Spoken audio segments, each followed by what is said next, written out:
हे प्रभु मेरी बस यही कामना है, हे प्रभु मेरी बस यही प्रार्थना है, भूलूं न मैं कभी नाम तुम्हारा।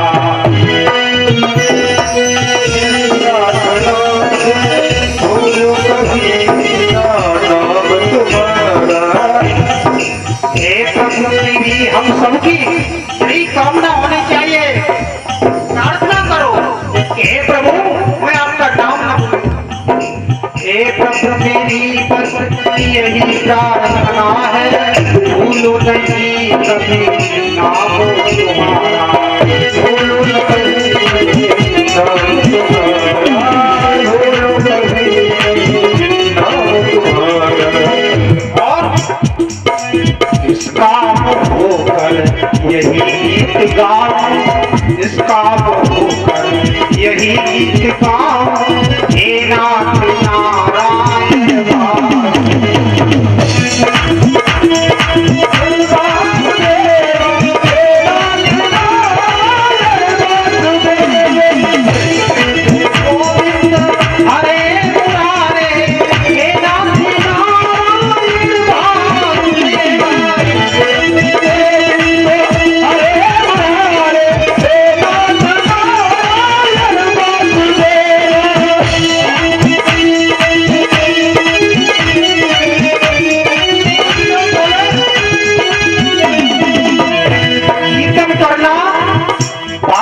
बहुत जरूरी है। कीर्तन करोगे तो बातों को मौका नहीं मिलेगा, अंदर से जो दूषित वायु बाहर निकल जाएगी। इसलिए तो कहा है राम कथा सुंदर करता, राम कथा सुंदर करता, राम कथा सुंदर करता, राम कथा सुंदर करता। संशय विहंग रावण नाम, संशय विहंग रावण नाम, संशय विहंग रावण नाम।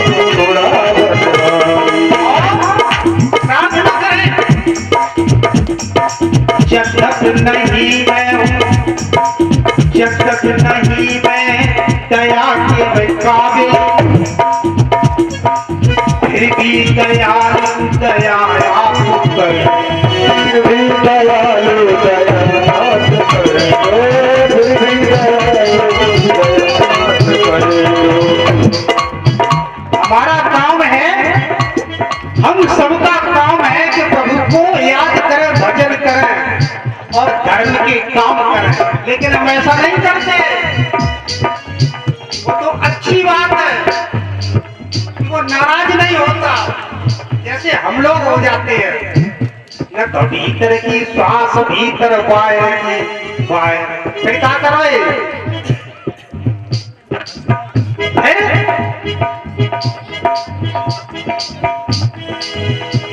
इसलिए वो दयालु है, सब कुछ करो फिर भी दया बख्शता है।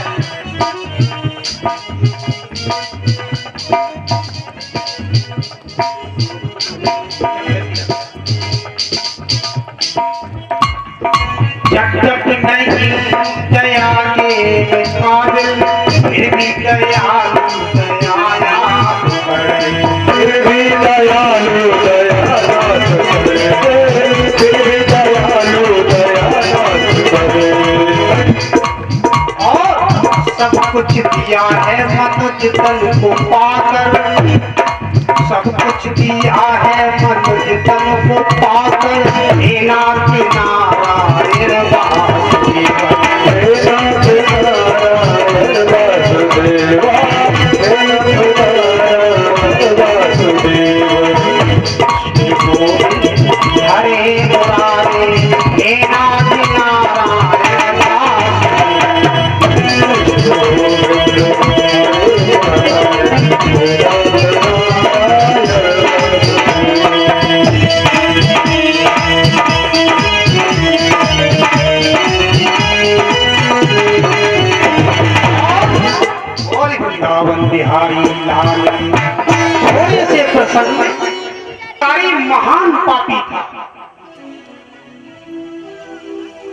जिसमें एक भी गुण नहीं, सब अवगुण ही अवगुण।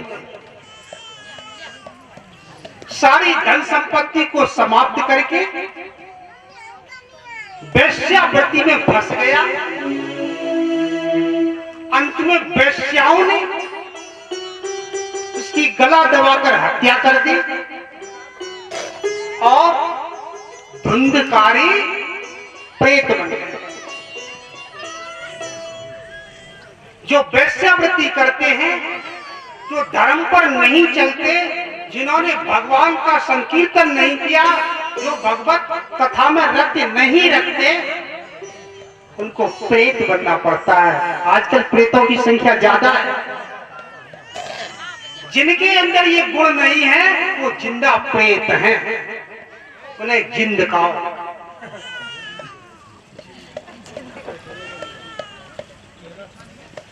प्रेतों की संख्या ज्यादा है। तो और इस दृष्टि में देखें, हालांकि समय बदला,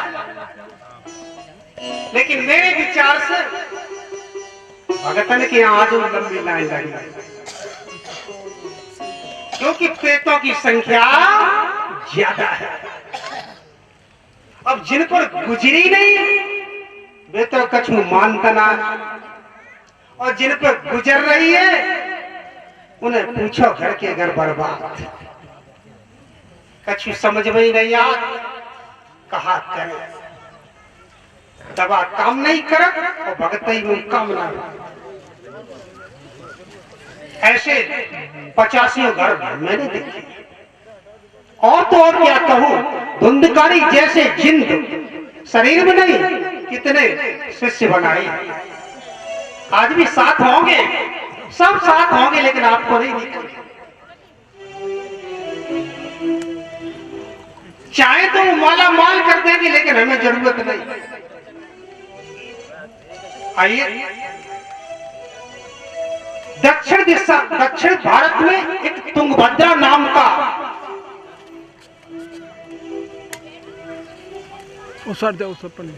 नदी है।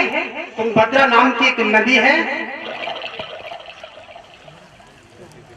आत्मदेव नाम के एक ब्राह्मण रहते थे और उनकी पत्नी का नाम था धुंधली। धुंधली जाकी बुद्धि धुंधली हो, उसे धुंधली कहते हैं। दो प्रकार की बुद्धि रहस्य समझते जाएं, कथा तो सुनिए। दो प्रकार की बुद्धि होती है, एक कुबुद्धि और एक सुबुद्धि। जिसकी सुंदर बुद्धि है उसकी बात ही कुछ अलग है। तो आत्मदेव ब्राह्मण की पत्नी का नाम है धुंधली, जो नित्य प्रति लड़ाई करती है कि लाओ पैसा, लाओ पैसा, लाओ पैसा। भाई और कौन सा कुछ मतलब ना कि तुम करता, वह अपने मर्ज से मर्ज है। तो इसी स्वभाव की थी, लेकिन उतना ही ब्राह्मण आत्मदेव बिल्कुल सीधा सज्जन सरल था।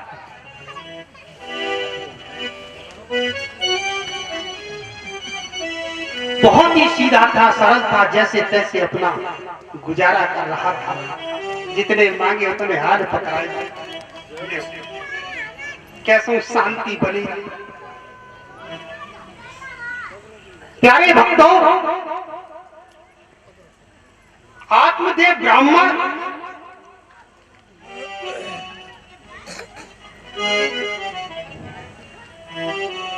एक दुर्भाग्य था कि उसके कोई संतान नहीं थी और उसके अभाव में वो थोड़ा दुखी था। एक कैसो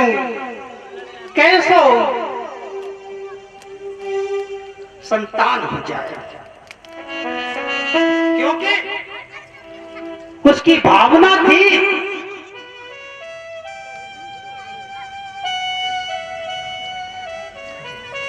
ग्रंथों में ऐसा कहा गया है, उस पर उसका विश्वास था। उसके अनुसार वो ये चाहता था, उसका विचार ये था कि बिना पुत्र के सदगति नहीं मिलती है। इस भावना से प्यारे भक्तों, पुत्र के अभाव में जंगल में आत्महत्या करने के लिए चला गया। ऐसे जीवन से तो मरना ही बेकार, क्या फायदा ऐसे जीवन से। और आत्महत्या के विचार से जंगल में गया। वहां एक साधु मिल गए। याद रखना, जहां भी साधु मिलेंगे कल्याण करेंगे। साधु ने मरने का कारण पूछा। आत्मदेव ब्राह्मण ने वो अपनी सारी कथा बनाई, सुनाई कि मेरे जीवन में कोई संतान नहीं है, और बिना संतान की ऐसे बताया जाता है कि पुत्र ऋण से उदय नहीं होते, और मरने के बाद पुत्र ही तो श्राद्ध करता है, पिंडदान देता है। साधु बड़े सरल स्वभाव के थे। उन्होंने बताया, अरे किसने कह दिया, तुझे किसने भ्रमित कर दिया कि पुत्र से सदगति मिलती है? ऐसा नहीं है, पुत्र किसी को सदगति नहीं देता। ये तो कर्मों का फल है। कर्म से, अपने कर्म से ही कर्मों का फल मिलता है, और अपनी कर्म से सदगति प्राप्त की जा सकती है। तुझे किसने बहकाया है? बहुत सदुपदेश किया उस जंगल में, परंतु वहां तो सवार था, एक बात भी नहीं चली। एक बात भी समझ में नहीं आई। संत जी कहते हैं, कर्मों का बोझ उठाने में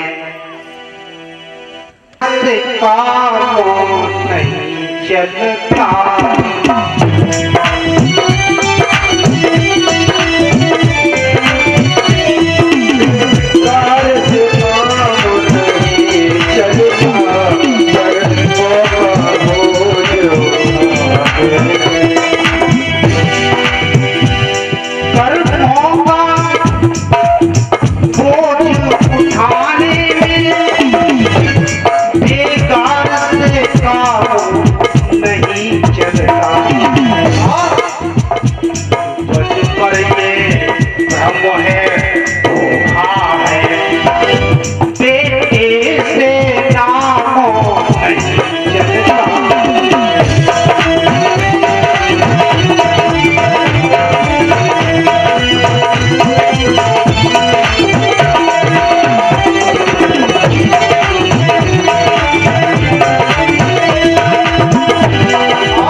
ममता माया ही तो नरक की ओर ले जा।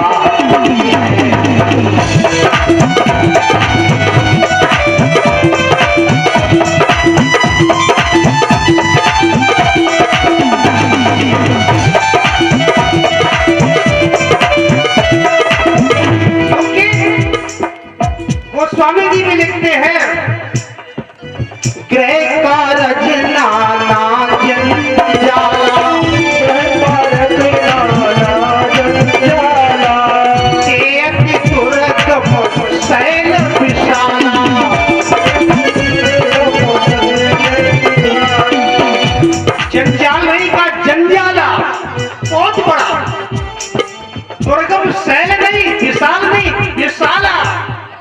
एक एक हलंत, एक एक डंडा, एक एक मात्रा विशिष्ट इंपोर्टेंट है।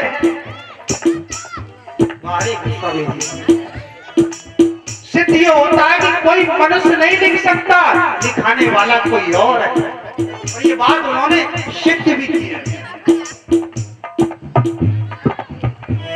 जंजाला, विशाला, इन्हीं के कारण हम इतने बंधन में हैं। हाय हाय कहने पड़ती है तो हरे बोला है भाई, मेरी भैंसियां कुदकी रही है, माइक बंद कर दियो। जब कथा रोज आएगी खुद तो सुनेंगे ना और दूसरों को भी सुनने नहीं देंगे। विचार करो, ये ठेका नहीं है यहाँ पर जो तुम्हें फिर मनुष्य का जन्म मिल जाएगा, डाल दिए जाएंगे इस शुकर कुकर में। इसलिए याद रखो, धन दौलत से, बेटों से नाम नहीं चलता। मीरा के कितने बेटे हैं? कितने हैं बताओ भाई? शिवरी के कितने बेटे हैं? सदना के कितने बेटे हैं? एक और नहीं। उनके नाम आज भी पुराण पाठन किए जाते हैं, और जिनके हजारों बेटे थे उनका आज तक नामो निशान नहीं है।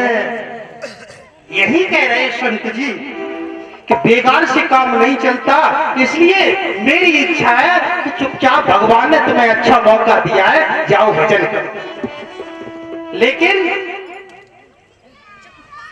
वो नहीं, उसने कहा हम पे तो भूत सवार हो, अगर दे सकते हो तो एक बेटा दे दो, अन्यथा मैं आत्महत्या कर लूं।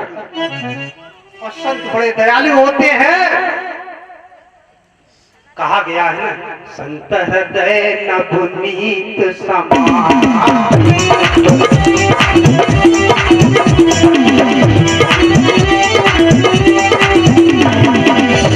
हृदय न पुनीत समाना, कहत कबिन पर कहत न जाना।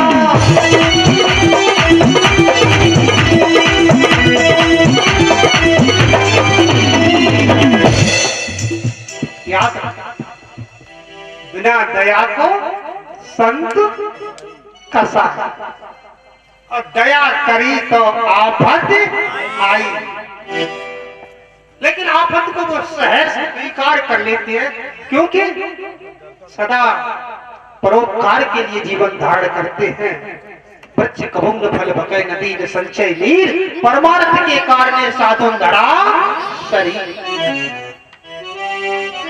ये साधु का है, साधु में ही कटक बचन खोद खाद धरनी सहे, काट कूट बन रहा है और कटक वचन साधु सहे और सहे जाए। क्यों?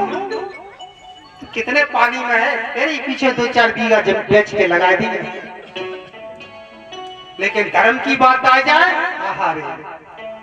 इतना भव्य स्वागत हुआ इस गांव में कि दुनिया में स्लोगान करेंगे।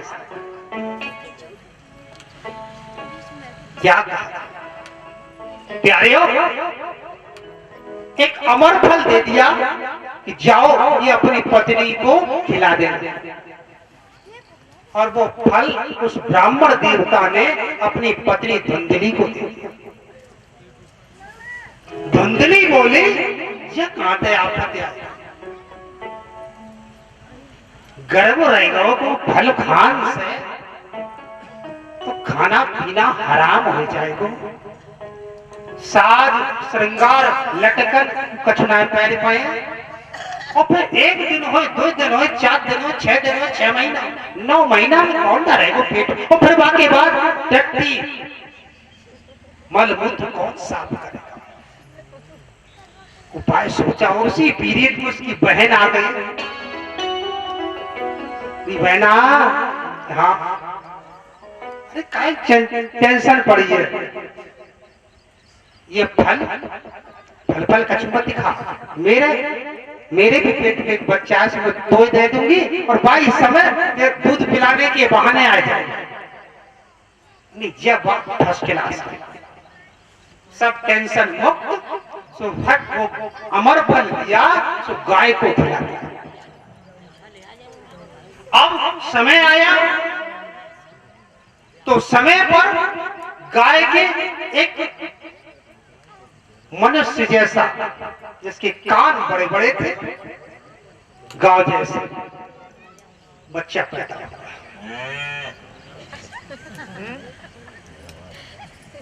और उसके पैदा हुआ धुंधकारी, जिसका नाम धुंधकारी पड़ा। वो वहां आ गई, उसका लालन पालन हुआ और कह दिया कि आपकी पत्नी के बच्चा पैदा बहुत खूब धुंध भी मना लिया।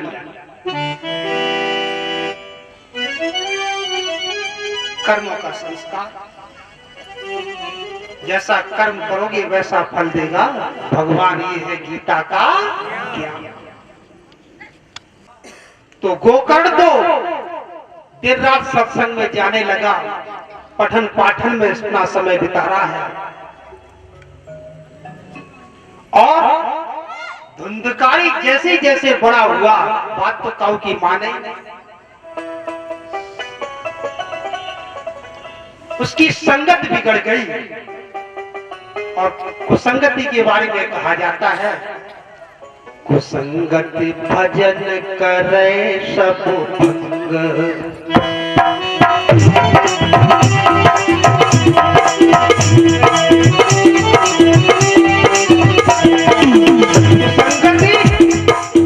जो फंसा, ये कुसंगति तो है, गुटके पे लिखा है,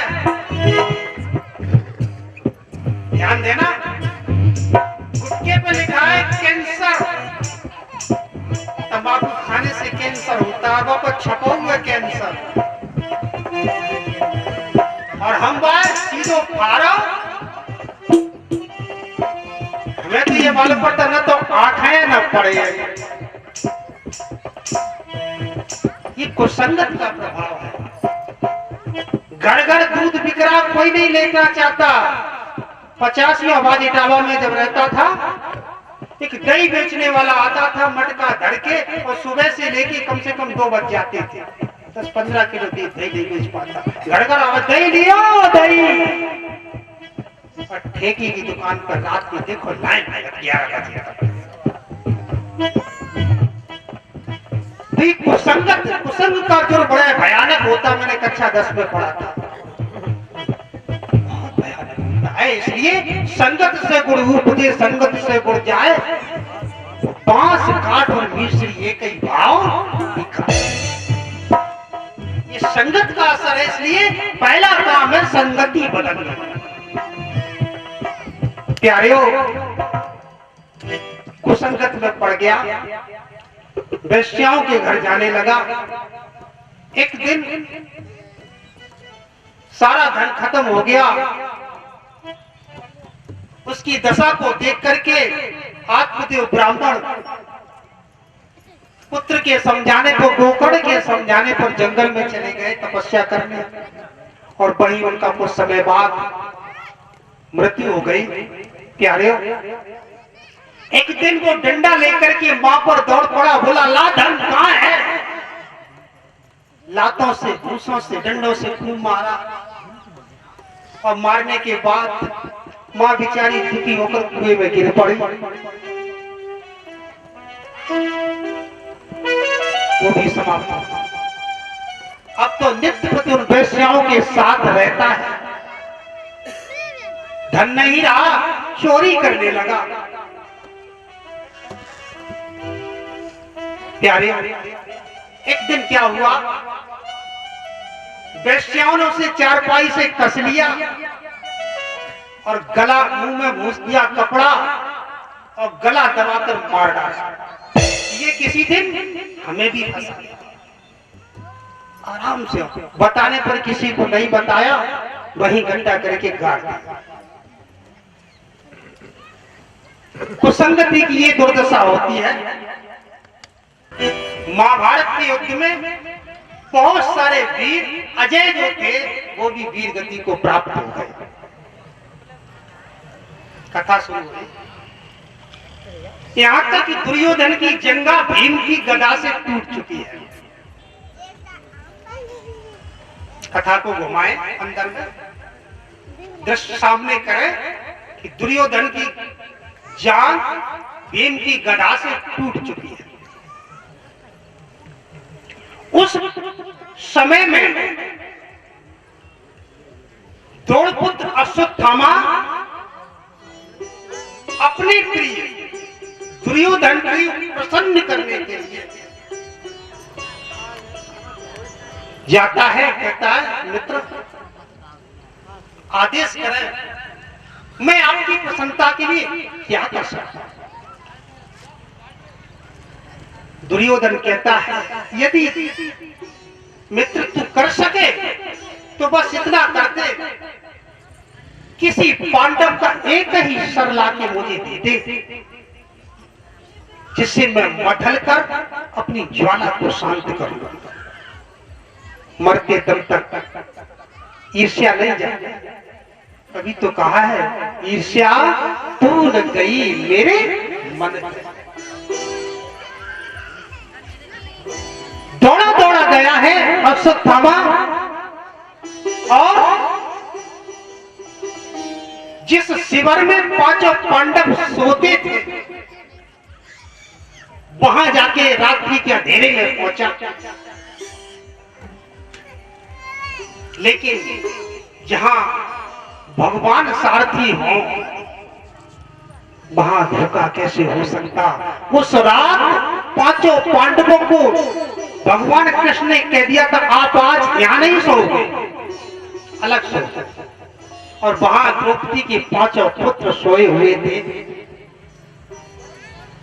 रात्रि के अंधेरे में पांचों के सिर काटकर झोली में धरकर दुर्योधन के पास लाके रख दिया।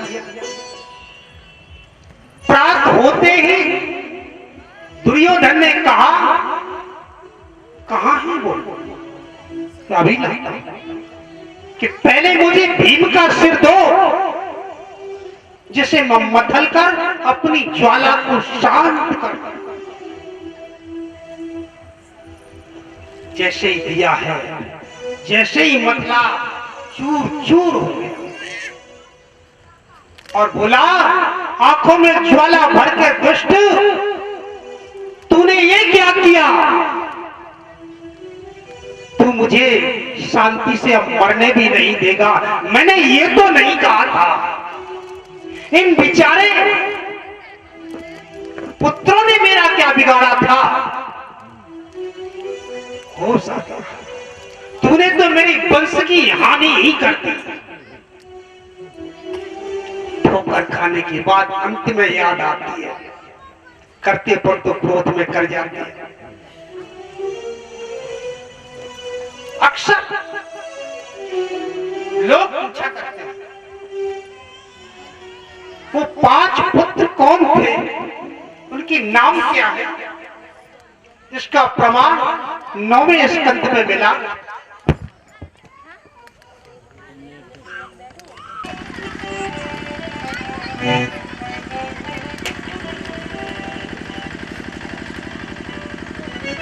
क्या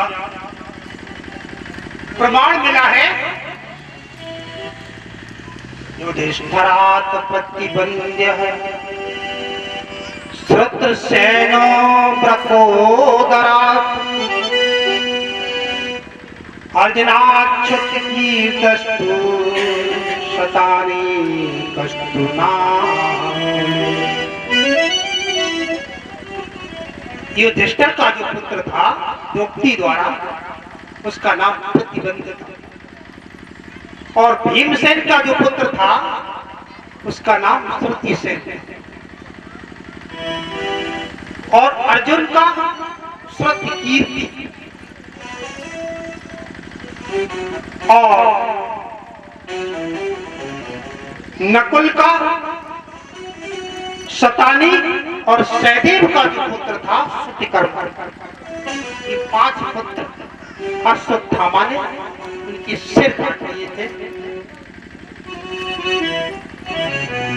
क्या हुआ? जैसे ही सुबह हुआ है, द्रौपदी ने देखा पांचों पुत्रों की लेस को सिर भी धाड़े मार मार कर रोने लगी है, जिसका एक नहीं, दो नहीं, तीन नहीं, पांच पांच पुत्रों की लेश पड़ी हो, मन डगमगा जाएगा। भगवान कृष्ण ने धीरज बताया है और कहा, मान लो आज को पांडव ही डेरों से अलग न हो जाते।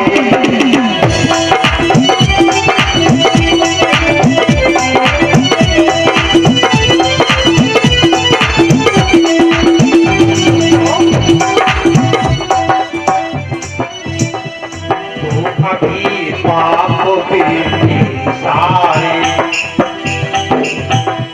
टुकड़े ही पड़े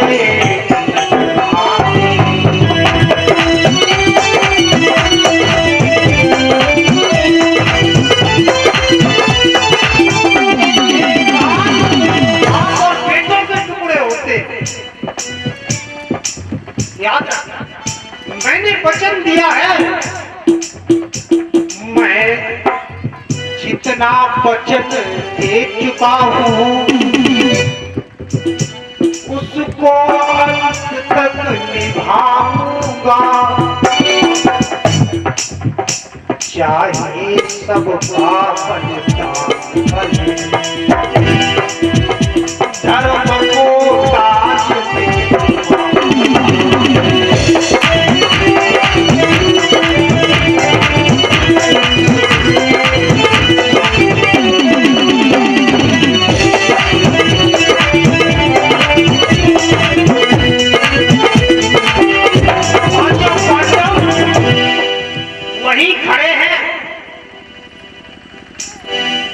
सभी क्रोधित हैं, सभी कह रहे हैं कि अश्वत्थामा बचना नहीं चाहिए।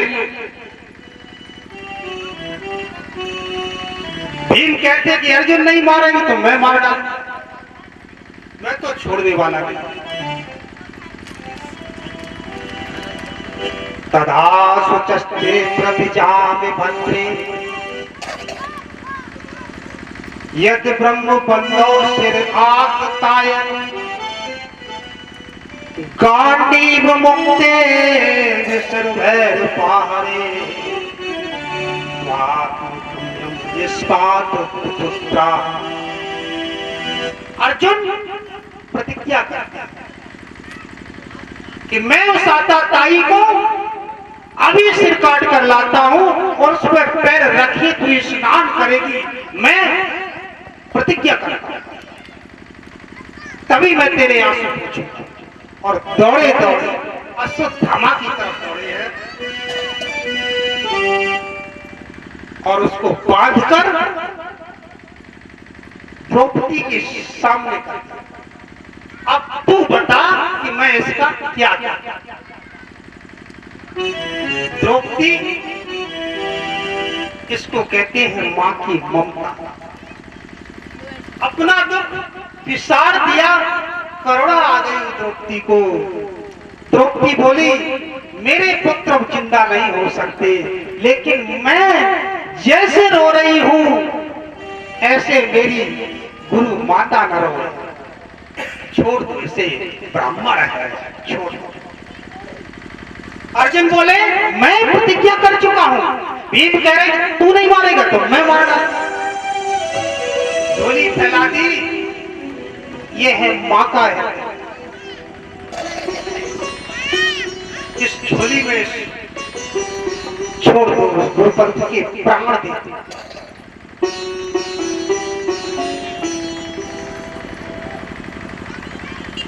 भगवान कृष्ण मध्यस्थ में आ गए, उन्होंने कहा तुम निर्णय लो, मैंने तुम्हें दोनों बातें बताई है। इस आताताई का वध कर देना चाहिए और इसको प्राण दान दे देना चाहिए। दोनों ही बातें पूरी हो जाएं। आताताई को छोड़ना नहीं चाहिए, यानी बालक वध आताताई वध के लायक है, लेकिन इसको प्राण दान भी दे दो।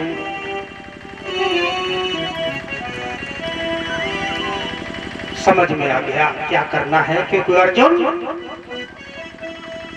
परम शिष्य था। तो जट उसकी मणि निकालने और उसे छोड़ दिया, यानी मर भी गया, यानी ब्राह्मण का अपमान मान प्रतिष्ठा नष्ट होते मरे के समान मानिए और प्राणदान झोली में डाल दिए। लेकिन दुष्ट न छोड़े दुष्टता, कैसे हो सुख देत, धोबहु 100 बार से काजल हुए न हुए।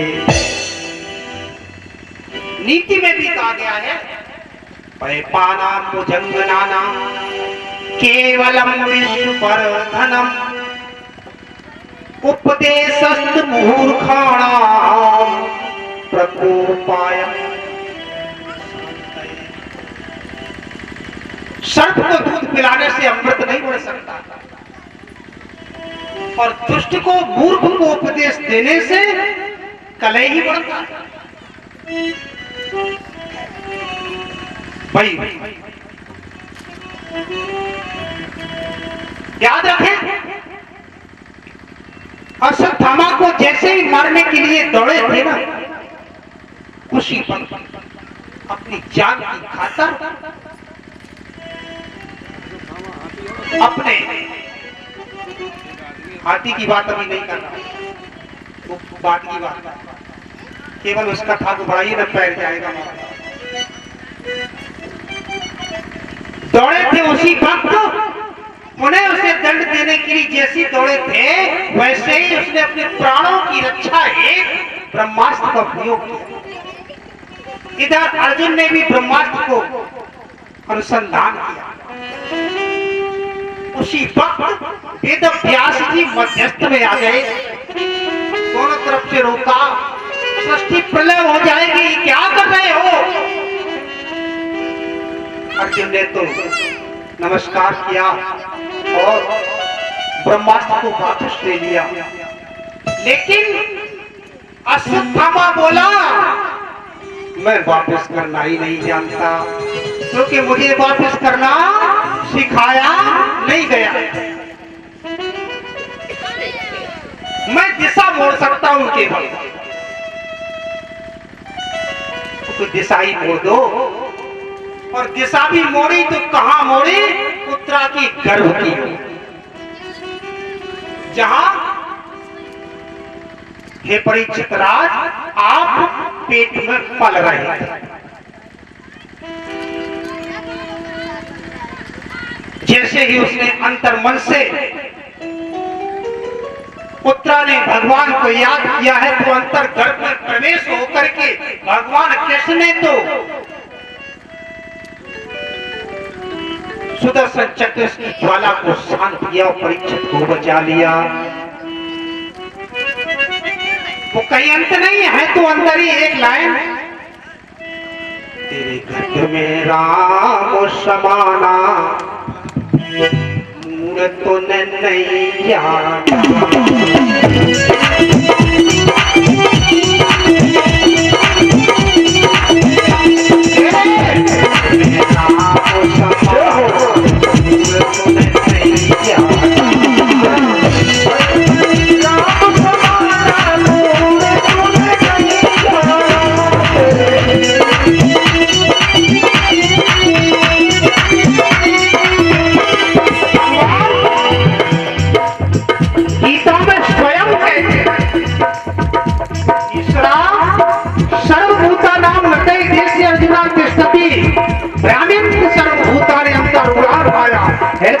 आत्मा ऊपर है कैसे?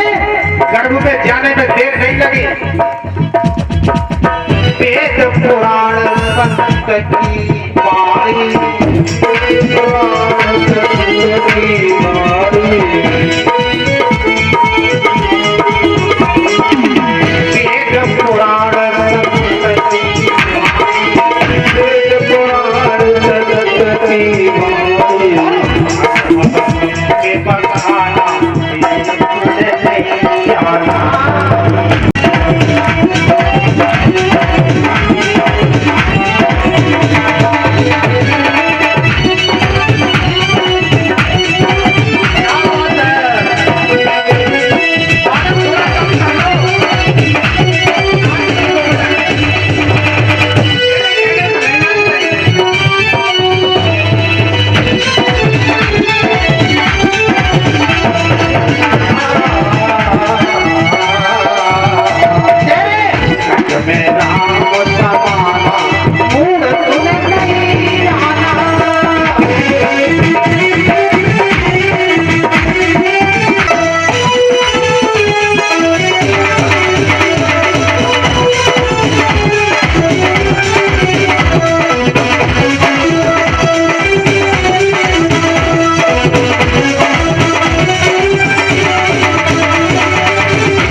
बावरिया भयो है के सो बावरिया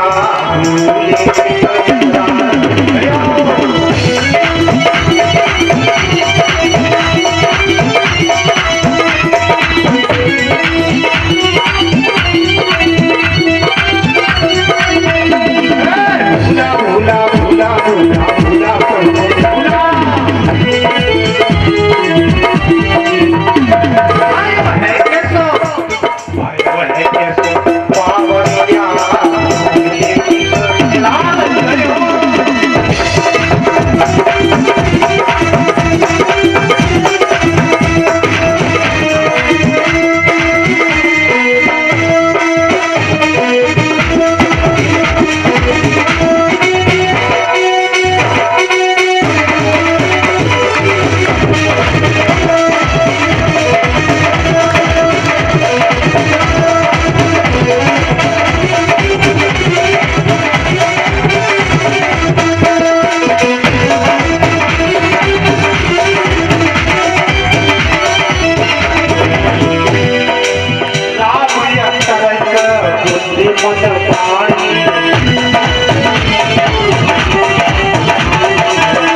पाठ जगत के चक्की अपन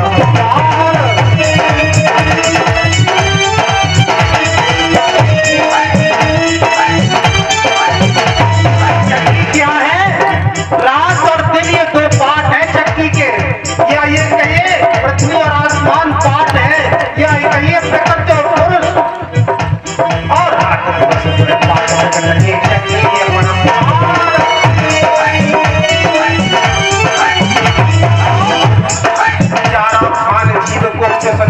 सकल संसार चक्की चकिया चक्की चल रे माया किस्मत चाहिए रे भैया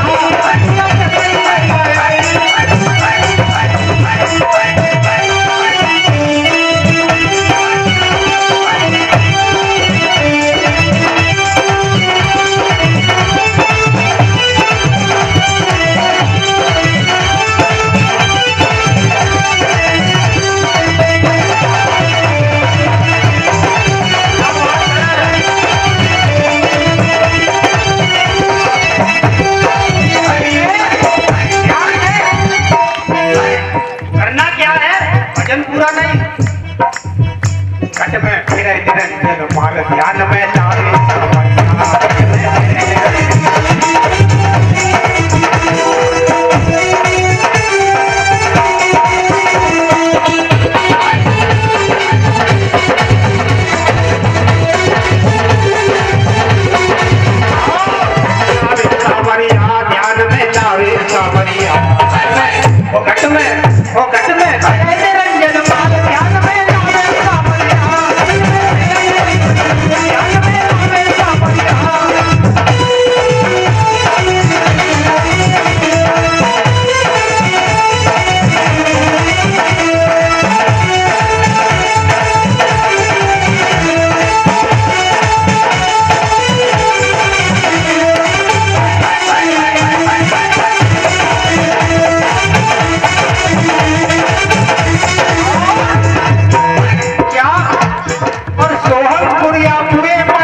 योगेश्वर कृष्ण बिहारी है।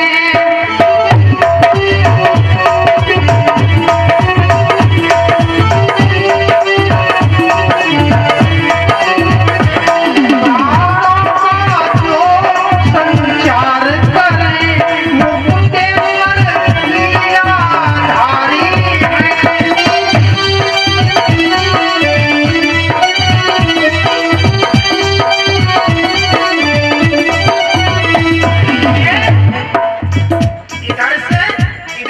में देर नहीं लगी, परीक्षक की रक्षा की है। प्यारे भक्तों, हम सब माया बस जानते नहीं, क्योंकि बताया है यंत्रारूढ़ान माया।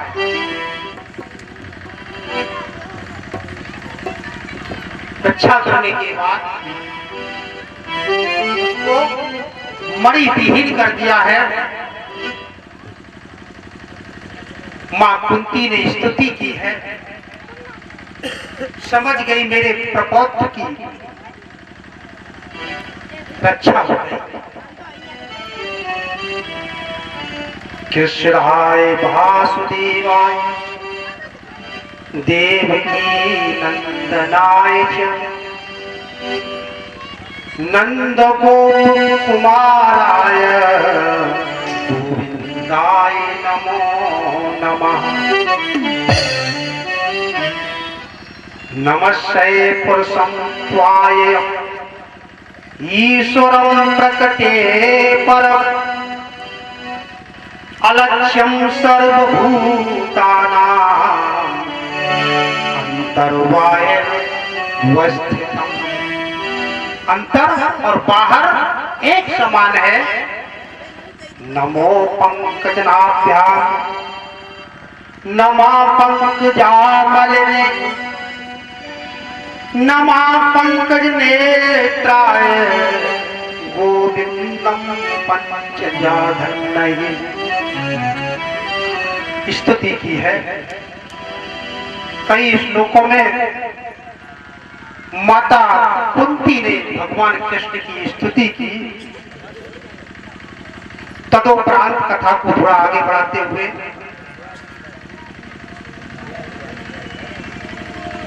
भगवान कृष्ण के वचनानुसार धर्म को ताज मिल गया।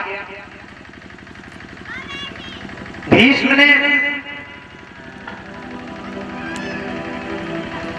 इधर अभी मृत्यु नहीं हुई है, धर्मराज को ताज बन गया है। और एक दिन की बात है, थोड़ा प्रसंग छूट रहा है, पहले उसे समझा दो क्योंकि आगे भगा नहीं जाता। भले ही थोड़ी हो, कथा पूरी हो। एक दिन देखा क्या, भगवान कृष्ण ने देखा कि युधिष्ठिर महाराज अपने कमरे के अंदर अर्धरात्रि में झरोके से झांका है। झांका तो क्या देखा, धर्मराज युधिष्ठिर सो नहीं रहे, आंखों से अश्रु बह रहे हैं। पूछा, हे धर्मराज क्या बात, नींद नहीं आती, आंखों से आंसू बह रहे हैं। कहने लगे नींद तो गायब हो गई। क्यों? मैंने इतना अत्याचार किया, इतनी लाशें बिछने के बाद ये सिर पे ताज आया, क्या प्रयोजन? वो सारी आत्माएं पुकार रही हैं, वो विधवाएं मेरी आंखों के सामने आ जाती हैं, मुझे चैन कहां, चैन कहां?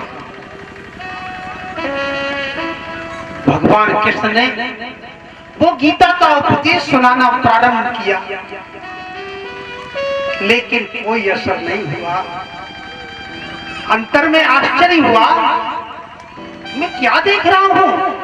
अरे यही गीता मैंने अर्जुन को युद्धस्थल में सुनाया, उस पर पूरा असर हुआ, लेकिन महाराज धर्मराज पर कोई असर नहीं हो रहा।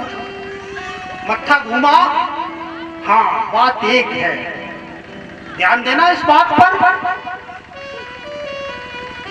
धर्मराज के मैं पैर छूता हूं, सम्मान करता हूं, इसलिए वो भाव नहीं हो रहा है। और अर्जुन ने स्वीकार कर लिया था, अहम शिष्य त्वाम प्रपन्नम, मैं आपका शिष्य हूं, आप मेरे गुरु हैं। लेकिन यहाँ भाव दूसरा है, इसलिए असर नहीं हो रहा। जब तक वक्ता को हम श्रेष्ठ नहीं मानेंगे, सम्मानित नहीं मानेंगे, तब तक किए हुए उपदेश का असर नहीं होगा। दिमाग में घूमा क्या करूं? भगवान ने सोचा हाँ एक उपाय है, एक बाण में दो शिकार होंगे। और वो क्या है? इनका वरिष्ठ कौन है जिसे ये सम्मान करते हो, उनके द्वारा उपदेश हो। बोलूंगा तो मैं, लेकिन उनके अंतर से एंट्री करके बोलूंगा तो असर। परिणाम ये हुआ, ध्यान आया हाँ भीष्म पितामह। भीष्म पितामह जिनको ये सम्मान करते हैं वहां चलते हैं और चल करके उनके द्वारा इनका उपदेश कर। बोलूंगा तो नहीं। और उनकी अंत्येष्टि का भी समय आ गया है, उन्हें भी स्वर्ग धाम जाना है, सो वहां चल। सभी पांडव, द्रौपदी, थोड़ा प्रसंग 15 मिनट का सुनाएंगे, बस विराम। द्रौपदी, पांचों पांडव, भगवान कृष्ण और कुंती मां और सभी वहां पहुंचे हैं, जहां सरसैया पर कुरुक्षेत्र में पितामह भीष्म पड़े हुए। और जैसे ही सामने पहुंचे हैं, धर्मराज के सिर पे ताज देखा है, नजर पड़ी, उन्होंने प्रणाम किया। पितामह प्रणाम स्वीकार हो। भीष्म ने पूछा क्या हालत है? भीष्म ने पूछा भीष्म ने आशीष देकर, ये धर्म तेरी क्या हालत है?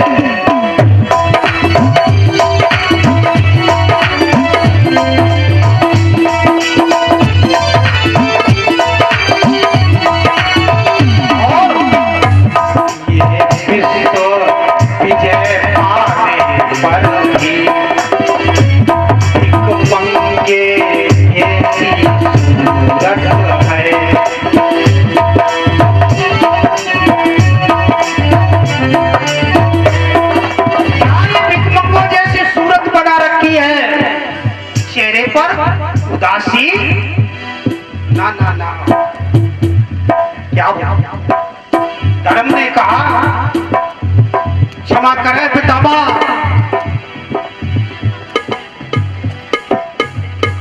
ये धर्म ने कहा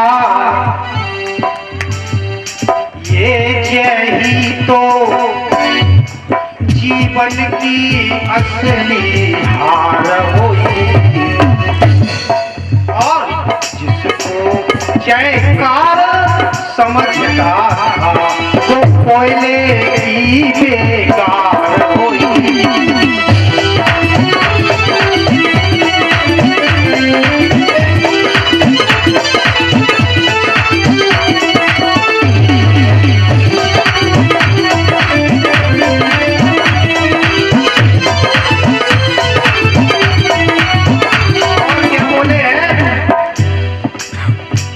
दुनिया जाहिर कहती है मैंने ये नाम कमाया है, पर आत्मा पुकार कह रहा जीवन को दाग लगाया है।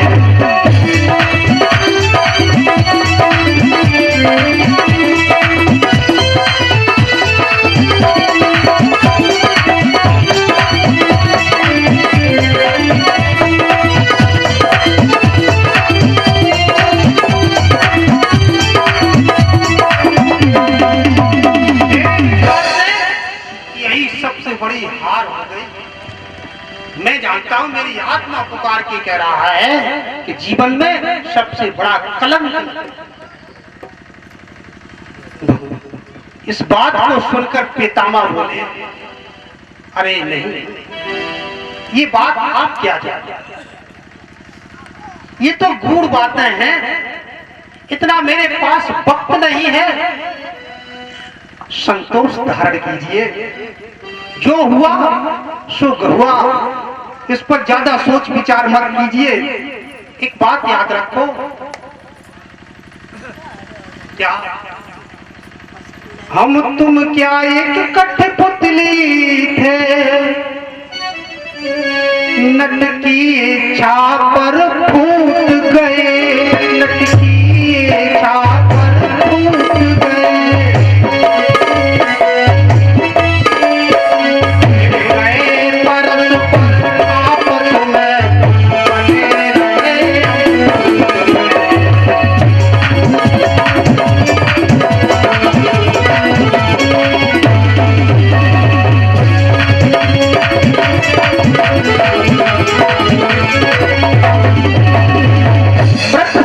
पर है लेकिन वाणी वीरों की है, मरते दम तक वाणी वीरों की नहीं जाती। जल के बुल्ले की तरह हमें उठते मिटते दिखलाएंगे,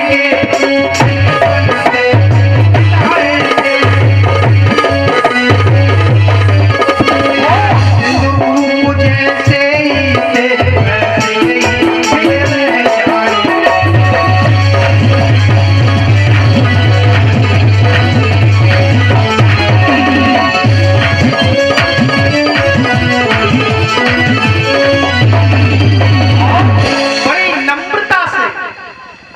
कठपुतली थे, लटकी इच्छा पर फूट गए, हम फूट गए, तुम बने रहे, ये तो उसकी इच्छा थी।